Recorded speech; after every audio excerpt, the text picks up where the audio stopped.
Como a gente viu até o momento, estamos falando, né, sobre o equilíbrio. Ele estabelece uma relação entre os produtos e reagentes, né, que tende a seguir um valor constante de acordo com a lei da ação das massas e que tem explicações cinéticas e termodinâmicas que a gente não entrou em detalhes aqui. Não interessa o sistema, né, essas relações elas têm de ser observadas. Mesmo que a gente altere as condições do sistema, se a gente der tempo, esse sistema vai minimizar a nossa perturbação e vai voltar ao estado de equilíbrio. Assim como a gente viu as discussões para o sistema de equilíbrio geral nos vídeos 1, 2 e 3, e passamos a analisar no vídeo 4 essas questões para o equilíbrio que geram íons, nele a gente teve atenção especial àquelas espécies, né, que lidam com a produção do que a gente chama de pH, né, o pH, sem nunca esquecer que a escala de 0 a 14 vai ser válida para processos que ocorrem a temperatura padrão, né, e que processos em outras temperaturas necessitarão de outras escalas, porque a temperatura modifica o valor da constante, como a gente viu nos vídeos anteriores, e a constante é que determina, né, os valores dessa escala de pH. Ou seja, só para lembrar, né, o pH, por exemplo, neutro ser igual a 7 é só para 25 graus. Porque se eu modificar a temperatura, eu modifico o valor da constante, e modificando o valor da constante, eu modifico a própria escala. Tá? Isso aqui a gente não pode esquecer nunca. Agora a gente vai ver um caso especial do equilíbrio, né, que também forma íons, chamado equilíbrio de solubilidade.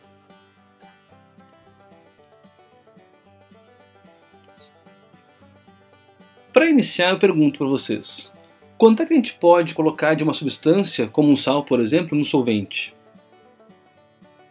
Olha essa imagem. Analise essa imagem, né? Ela corresponde à adição de uma solução de iodeto de chumbo em água. Vocês percebem que assim que a solução está sendo posta em água, ela precipita e forma uma fase amarela, sólida, né? Bem bonita e tudo mais. Agora analisa e compara essa reação aí da reação da adição, né, do sal de cozinha com cloreto de sódio em água.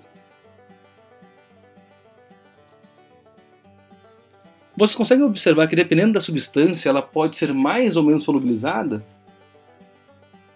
Já que na nossa discussão sobre o equilíbrio a gente não entrou nos detalhes do porquê algumas coisas acontecem, particularmente agora no equilíbrio a gente não vai discutir por que efetivamente uma substância é mais ou menos solúvel do que outra, mas a gente vai analisar o limite da solubilidade de uma substância em outra, né? E isso sim faz parte das discussões de equilíbrio. Primeiro, né, vale destacar que qualquer solução é formada por um sistema que envolve um solvente com um ou mais solutos em uma mesma fase, uma só fase. Então, observa ali que ao misturar o cloreto de sódio em água, após homogeneizar, né, a mistura assim pelo meio da agitação, forma uma fase só, né, que vai ser uma solução de água com cloreto de sódio. Diferentemente no caso aqui do iodeto de chumbo, né, quando ele é colocado em água, há a formação de precipitado que não consegue, né, ser homogeneizado, ele não consegue formar uma fase só, ele precipita e fica aquela parte mais amarelo forte, né, e turva. Esse precipitado está na fase sólida, e ainda que esteja, né, compartilhando do mesmo recipiente, a gente vai assumir ele como uma outra fase, diferente da solução. Nessa solução, que é a parte líquida, nessa fase a gente vai ter o iodeto de chumbo sólido, teoricamente puro.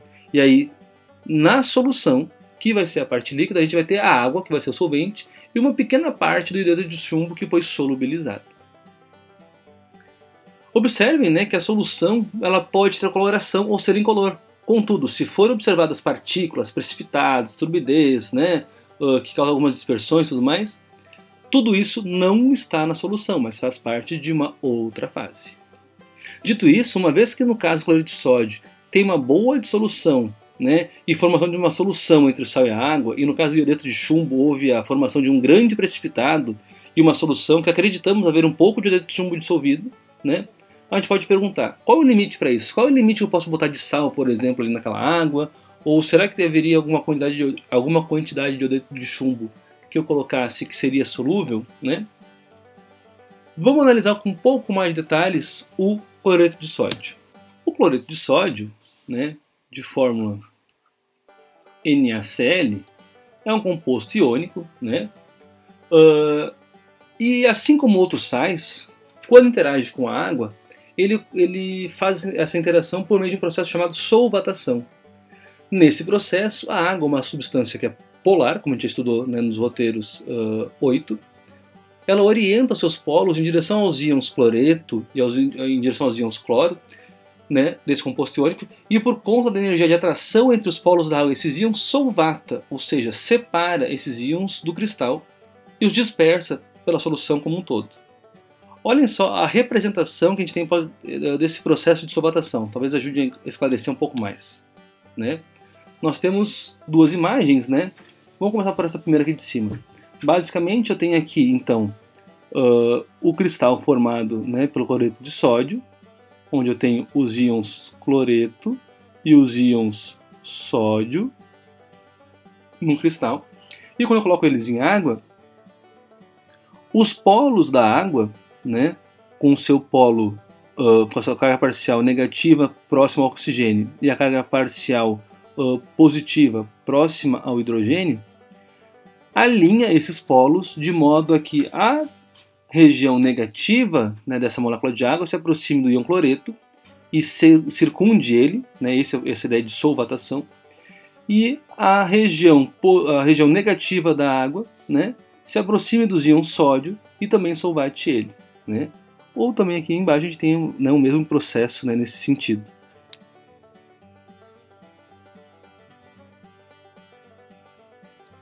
Uma questão a se analisar é qual é a extensão desse processo. Ele ocorre com todo sal? E por que não acontece com o iodeto de chumbo, né? Embora a gente não vai discutir os porquês, né, com as discussões que a gente já tem aqui, a gente pode analisar do ponto de vista do equilíbrio químico e assumir que a extensão dessa interação deve ter a ver com a relação entre os íons e o sal em água e a constante de equilíbrio. Vejamos, né, a equação de equilíbrio para a constante, né, em termos do NaCl. Uma vez que eu tenho o cloreto de sódio sólido, né, na minha colherzinha lá, e eu coloco ele em água, eu permito o estabelecimento de um equilíbrio que eu vou ter o meu íon sódio aquoso, o meu cloreto aquoso, né? E aqui eu começo com ele sólido porque eu coloquei ele, né, sólido inicialmente, e aqui nessa interação ele vai estar em água. Perfeito? Disso aqui eu posso construir a equação da constante do meu equilíbrio para esse sistema, que vai ser igual ao quê? A concentração do meu íon sódio multiplicado pela concentração do meu íon iodeto, dividido pela concentração do cloreto de sódio. Observem que nesse processo, né, nós temos aqui na equação, né, a presença de um sólido puro, né? O NaCl está presente aqui como um sólido, um sólido puro, né? Nesse caso, assim como vale para líquidos puros, a gente vai considerar a atividade dele como sendo o valor unitário, ou seja, a atividade com valor de 1 para esse sólido puro. Perfeito? De modo, né, que eu posso reescrever esta equação do equilíbrio, né, já assumindo que no valor da constante a atividade do sólido puro está ali incluída, como uma relação entre a multiplicação, ou produto, né, desses íons.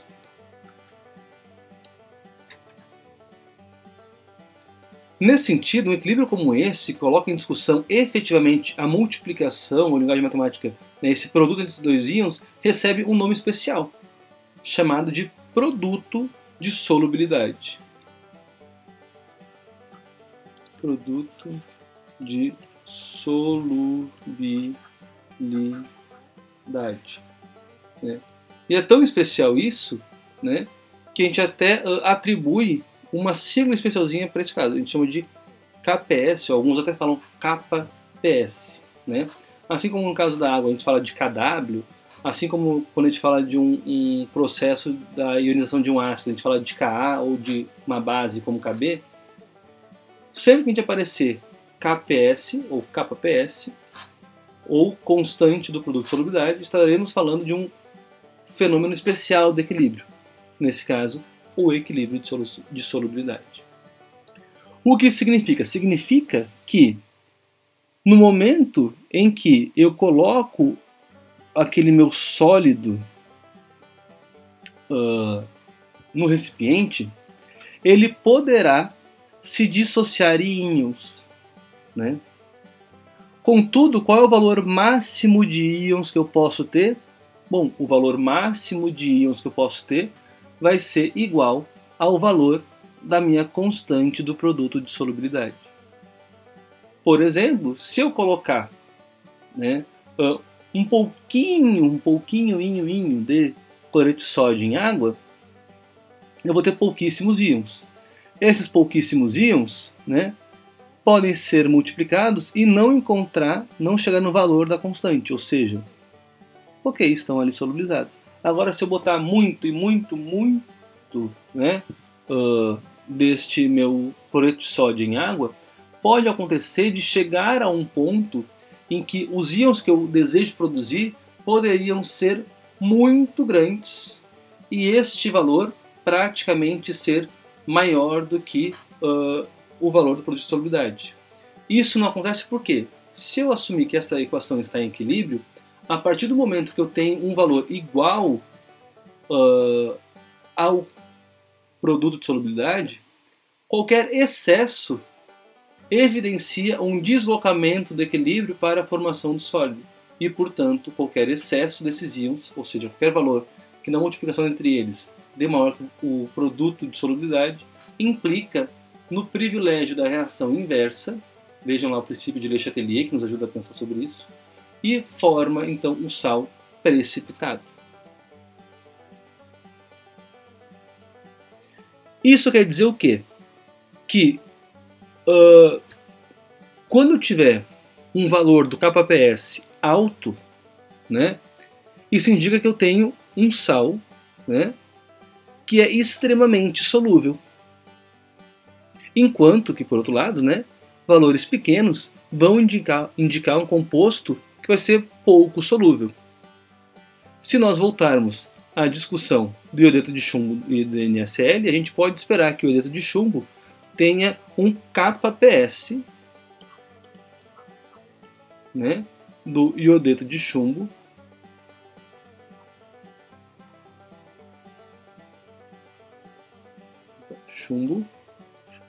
muito menor do que o kPs do cloreto de sódio. Porque eu consigo botar muitos íons aqui do cloreto de sódio e, portanto, a sua multiplicação elevada ao seu fator estequiométrico é 1, né? Permite que eles fiquem ainda em meio aquoso, enquanto que aqui um kPs pequeno quer dizer que poucos íons já atingem esse valor e todo o excesso é precipitado. Vamos fazer isso analisando então um exercício. Olha só. A solubilidade do composto sulfato de bário em água é de 0,00092 gramas por 100 ml. Encontre o valor do produto de solubilidade kPs desse composto. Vejam, quando eu falo isso, eu tenho que entender que no produto de solubilidade, usualmente eu tenho uma substância, como aqui o sulfato de bário, que é considerada como sólido, colocada em meio aquoso para formar os seus íons. Nesse caso, eu vou formar o íon bário 2+, e o meu íon sulfato 2-, todos aquosos aqui.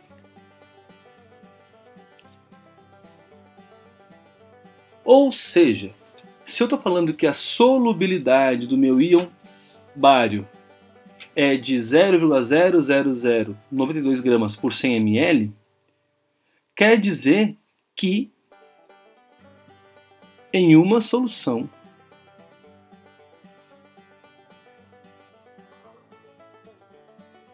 aqui em 100 ml dela, eu consigo colocar 0,00092 gramas de sulfato de bário e ele solubiliza. Qualquer coisa que eu colocar a mais do que isso vai se precipitar. Perfeito? Bom, qual é o valor do kPs, ou seja, do produto de solubilidade? Veja, uma vez que o kPs relaciona as concentrações do íon bário 2+, e do íon sulfato, né? Veja que toda essa concentração aqui vem da quantidade de bário que eu coloquei no sistema. Portanto, eu tenho que fazer uma relação. Bom, quantos mols equivalem a essas 92 gramas e assumir que se ele foi solúvel, toda essa quantidade de matéria se transformou em íons. Vejam só. Então, isso implica em que eu tenha que buscar inicialmente qual é a massa molar do sulfato de bário. Buscando os dados da tabela periódica, a gente vai evidenciar que a massa molar do bário são 233 gramas a cada mol. A partir disso, eu posso buscar algumas relações. Vamos lá. Primeira, a quantidade de matéria eu determino entre uma massa medida e a minha massa molar.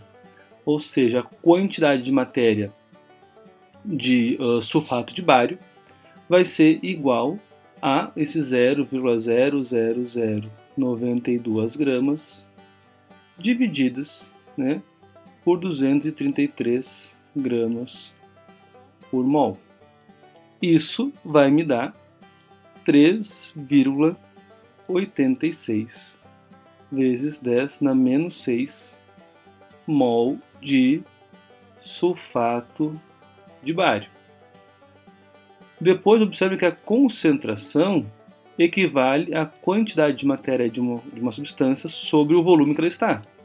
Ou seja, vai ser esse 3,86 vezes 10 na menos 6 mol de sulfato de bário sobre o volume, que é de 100 ml, que equivale a 0,1 litro. Isso equivale, então, né, se eu fizer esses 3,86, né, elevado a menos 6 dividido por 0,1, eu vou ter então 3,86 vezes 10 na menos 5 mol por litro. Perfeito?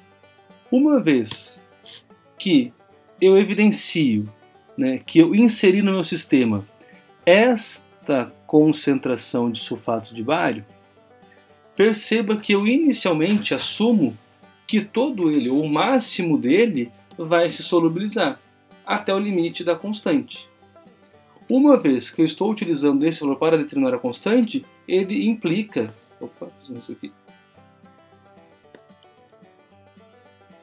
Ele implica em dizer que este aqui foi o valor solubilizado e que a partir deste valor eu posso então determinar a própria solubilidade. Deixa eu apagar aqui e colocar ali junto, um pouquinho mais para cima.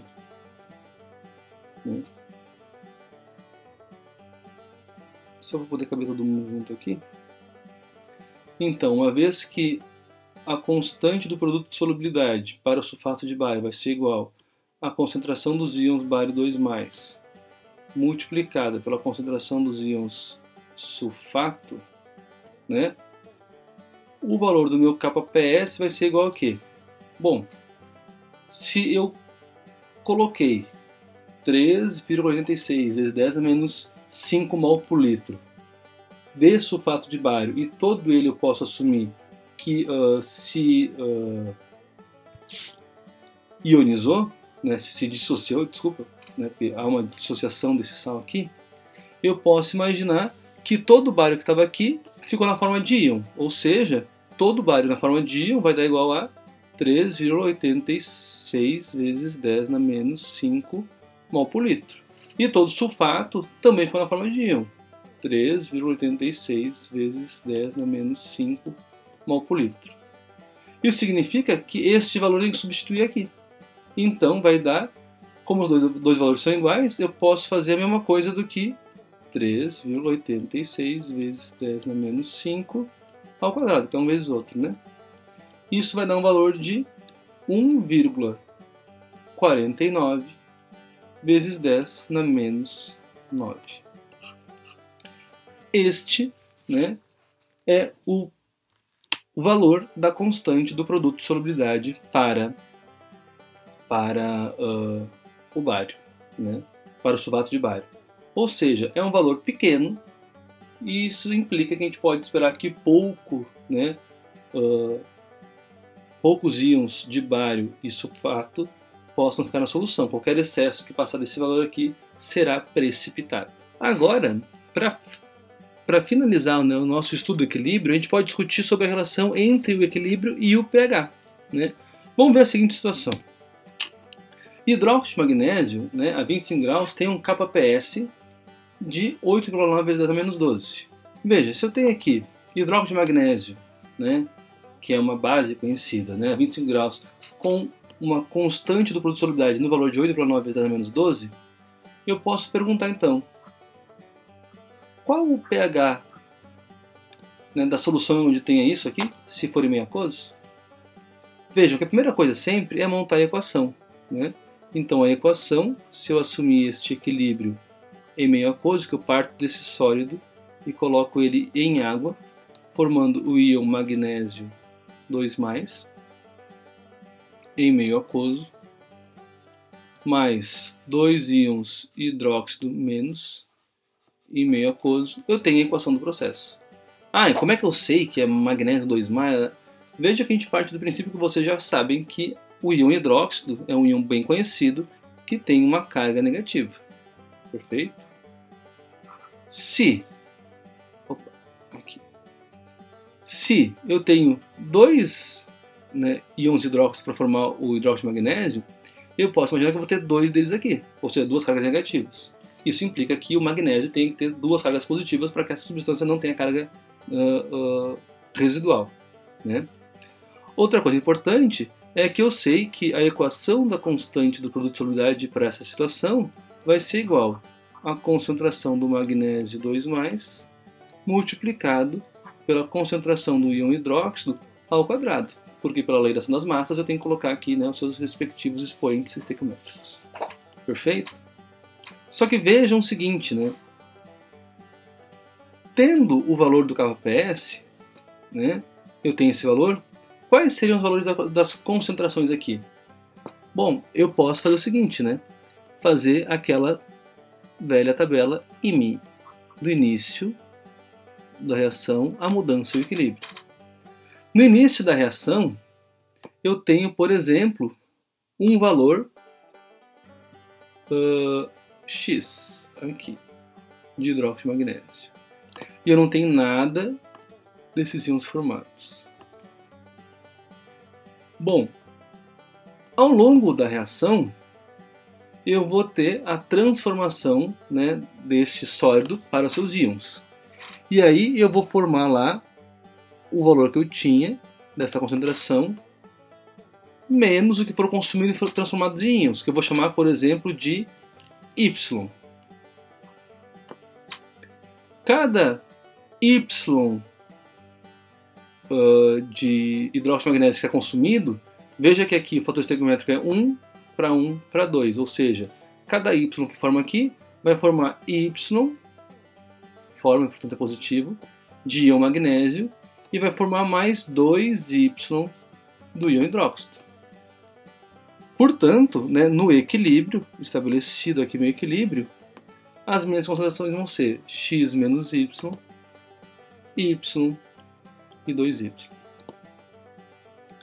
Veja que eu não sei esses valores aqui, mas também não sei do hidróxido de magnésio. E nem me interessa do hidróxido de magnésio. E, portanto, eu não preciso nem levar em consideração isso daqui, porque se eu estou falando dele como um sólido, lembrem que a sua concentração não entra aqui, então não preciso me preocupar com esse dado. O que eu sei é que eu tenho essas incógnitas aqui. Portanto, num sistema em equilíbrio, eu vou ter Y íon magnésio da sua concentração e 2Y íon hidróxido de concentração. Isso eu posso simplesmente substituir na equação, né? Nesse sentido, eu sei o valor do kPs, que foi dado pelo problema 8,9 vezes 10 na menos 12. Isso vai ser igual a quê? Concentração de íon magnésio, Y, multiplicado pela concentração de íon hidroxila, 2Y, só que ao quadrado. Isso vai ser igual a quê? Y vezes 4Y ao quadrado. Isso vai ser igual, então, a 4Y ao cubo. Isolando Y, o que eu vou ter? Y ao cubo vai ser igual a 8,9 vezes 10 na menos 12 dividido por 4. E que, isolando Y novamente, eu vou ter Y vai ser igual a raiz cúbica, né? Que está aqui expoente 3 passa como raiz cúbica, de 8,9 vezes 10 na menos 12 dividido por 4. Isso vai dar um valor igual a 1,3 vezes 10 na menos 4. O valor de Y é isso, e como Y é uma concentração, eu posso então dizer que o valor de Y vai ser igual a 1,3 vezes 10 na menos 4 mol por litro. Nesse sentido, veja que meu problema é desejo saber qual é o pH. Se é saber qual é o pH, eu posso calcular isso a partir da seguinte relação, né?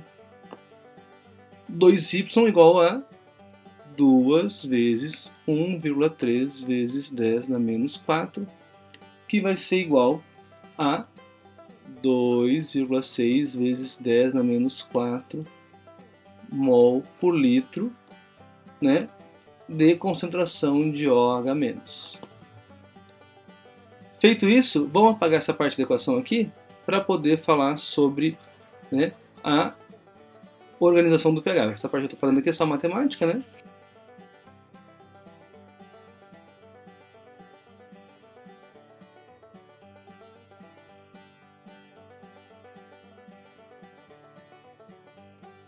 Qual é o pH? Bom, lembrem lá que a relação do pH tem a ver com kW da água.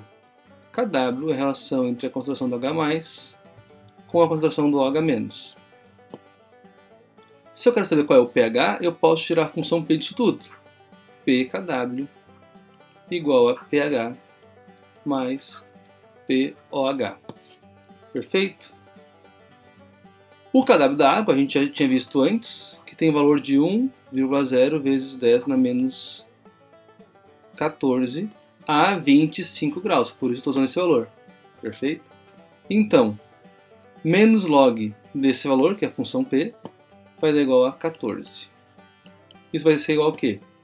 Ao valor do pH que eu quero descobrir, mais o pOH. O pOH eu faço aplicando, né, o menos logaritmo na base 10 desse valor encontrado para o OH-. 2,6 vezes 10 na menos 4. Né? Basta fazer então o logaritmo de 2,6 expoente na menos 4, né? Isso vai me dar então o que? Isolando o pH, vai ser igual a 14 menos o resultado desse valor aqui, que deu 3,58.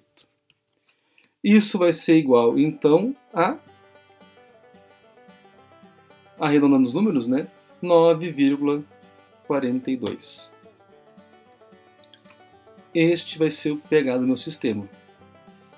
E na escala que nós estamos acostumados de pH, né, essa solução vai ser considerada uma solução básica, porque está na escala de um pH básico. Perfeito? Agora vamos fazer o seguinte, ó. Guardem, né, este valor aqui, né, de quão solúvel nós temos, né, o nosso hidróxido de magnésio. Eu vou fazer o seguinte: se nós tivermos, né, o hidróxido de magnésio, né, tem esse valor de kPs, E se ele for colocado numa solução com pH igual a 12? Qual seria a sua solubilidade?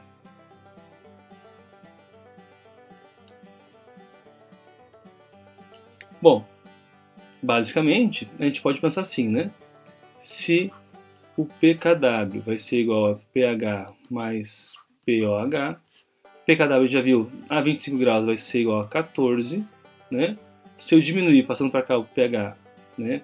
O valor do pH 12, eu vou ter igual ao valor de pOH, que vai ser igual a 2, perfeito? Tirando o antilogaritmo disso, ou seja, eu vou ter a concentração do H- vai ser igual a 1,0 vezes 10 na menos 2 mol por litro. Perfeito? Veja que antes nós montamos aquela equação, né? Nós tínhamos então hidróxido de magnésio em equilíbrio com o íon magnésio mais 2 íons de hidroxila, todos aqui aquosos, né? E aqui sólido. A equação do produto de solubilidade era igual, então, ao íon Mg2+, multiplicado pelo quadrado da concentração do íon OH-. E naquele processo a gente viu que o kps ele tem uma relação entre um valor Y, né, do íon magnésio multiplicado pelo 2y ao quadrado, né, da situação anterior. Veja que agora, quando eu coloco essa solução num pH igual a 12, eu já dou o valor da concentração total do meu OH-, né? O que implica justamente que este valor aqui dentro do parênteses já foi dado. Ou seja, o meu kps vai ser igual a um valor y vezes 1 vezes 10 na menos 2 ao quadrado. Nesse sentido, substituindo aqui os valores de kps, né, e isolando o y, eu vou ter y vai ser igual a 8,9 vezes 10 na menos 12 dividido por 1 vezes 10 na menos 2, isso aqui tudo ao quadrado. Isso me resulta num valor de 8,9 vezes 10 na menos 8. Ok?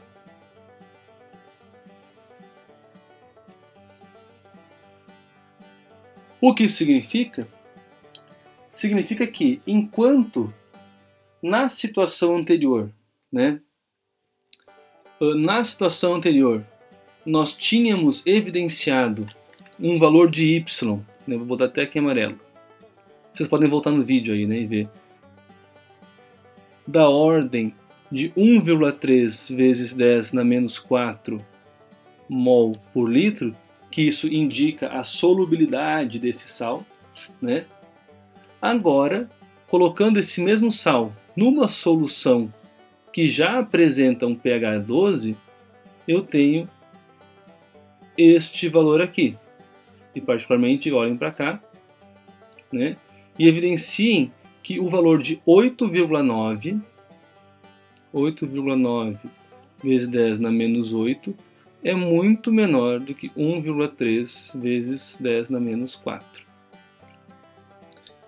Ou seja, para esse mesmo sal, nas mesmas condições de temperatura que a gente fez, né, a recém, né, mas com pH em 12, a solubilidade dele foi alterada de uma ordem de 10 na menos 4 para uma ordem de 10 na menos 8. Isso é uma diminuição muito grande, né? Então o hidróxido de magnésio ficaria nessa última condição muito menos solúvel. Neste caso aqui, ele é muito menos solúvel do que no caso anterior. Isso tem a ver com o chamado do efeito do íon comum, que é o efeito da diminuição da solubilidade de um composto pela adição no sistema de um íon comum com ele.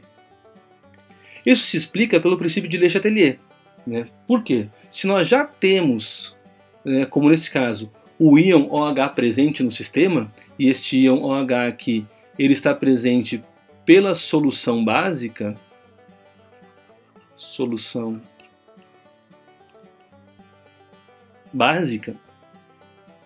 ao adicionar esse composto, né, que libera também esses íons OH-, né, faz aumentar a concentração desse íon, de modo que o efeito observado disso é o deslocamento do equilíbrio para a esquerda, no sentido da formação do Mg, do hidróxido de magnésio sólido, ou seja, ele vai precipitar.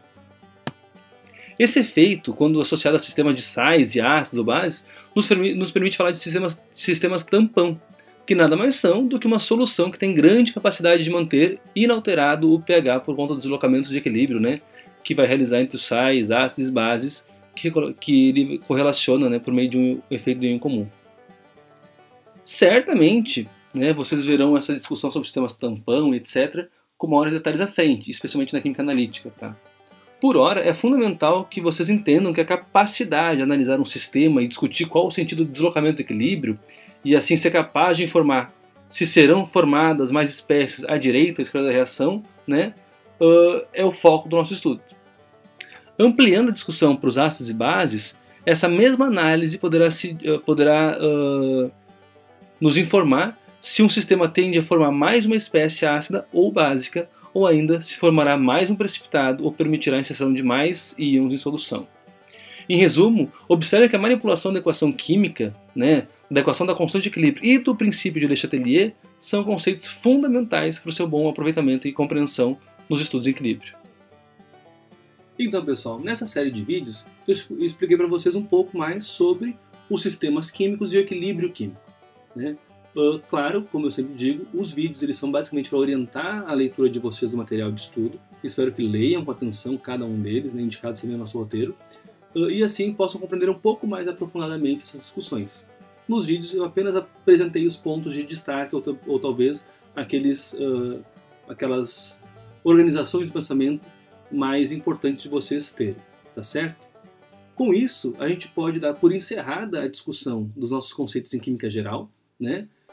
De modo que no nosso novo roteiro de estudo nós passamos basicamente por as bases fundamentais da química, que vocês vão acabar desenvolvendo mais agora nas próximas disciplinas, e com isso espero ter ajudado vocês a compreender um pouco mais desse mundo, né, desses fenômenos e como falar sobre eles, explicar algumas coisas e prever algumas coisas também, tá certo? Espero que façam um bom aproveitamento desses estudos, né, que façam um bom aproveitamento da disciplina, espero que tenham sucesso nessa nossa última parte de estudos, atividades, etc. Podem contar comigo, com as demais professoras, né, para ajudar vocês, tá certo? Desse modo, encerramos por aqui nossa série de roteiros e vídeos. Não se esqueçam de fazer os exercícios, né, para também praticar um pouco mais esses raciocínios. E bons estudos, tá certo? Tchau, tchau, até a próxima.